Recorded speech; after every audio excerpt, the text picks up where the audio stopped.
My mom, Susan, had a habit of sending me to get her shopping. However, she would always leave out a zero when paying me back what was owed, blaming on her poor eyesight. I never minded. In fact, I would just cover the costs without another word. Then, Summer, my sister, had to throw shade. Mom sends you money whenever she wants something.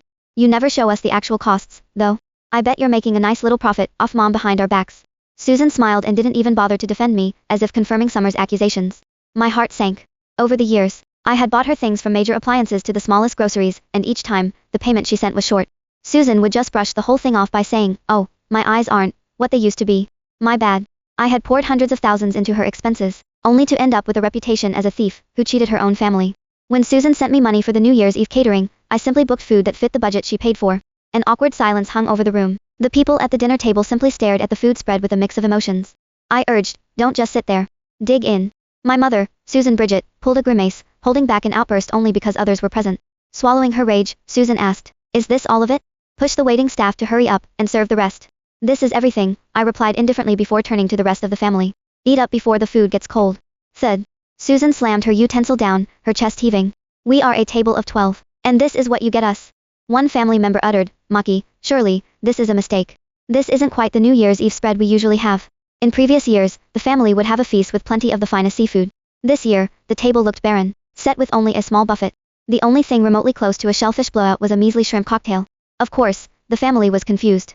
"No, that's no mistake." I shook my head. Infuriated, Susan pressed, "I gave you money to host the New Year's Eve party, and this is what you're serving everyone." I glanced at the spread and sighed. "Well, this is the best I can do with the limited budget." My sister, Summer Fowler, said, her finger up my nose, "Who are you kidding? I know for a fact that Mom wired you $4,000 for the catering. I doubt there's even $500 worth of food here. Did you pocket the rest? I know that you're always finding excuses to buy things for Mom and overcharge her for the errands, but you've gone too far this time." Following the statement, the family gave me looks filled with judgment. Susan said, "Normally, I'd let this behavior slide. But it's not every day that we get to be together with family. Do you think this is appropriate?" My little cousin, Leon, started to throw a tantrum. "Dad, where's the crab? Didn't you say we'd be getting a seafood boil?" Aunt Tanya uttered accusingly, "Maki, this kind of behavior is beneath you. How can you do such a thing?" The rest of the family voiced their criticism. Susan jumped in. "That's enough of this fiasco. Go and fix this with the catering, and that'll be the end of the matter." Taking her cue, the other family members told me to keep the peace and restore the spread to its usual standard. However, I didn't budget. I replied curtly, "That's not happening." "What do you mean by that?" Susan raised her voice. I turned to her. "Have you forgotten, Mom? You only sent me $400, and this is the food all that money could buy."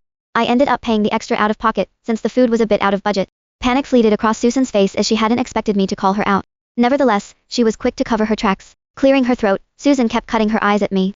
"What are you talking about? I sent you $4,000.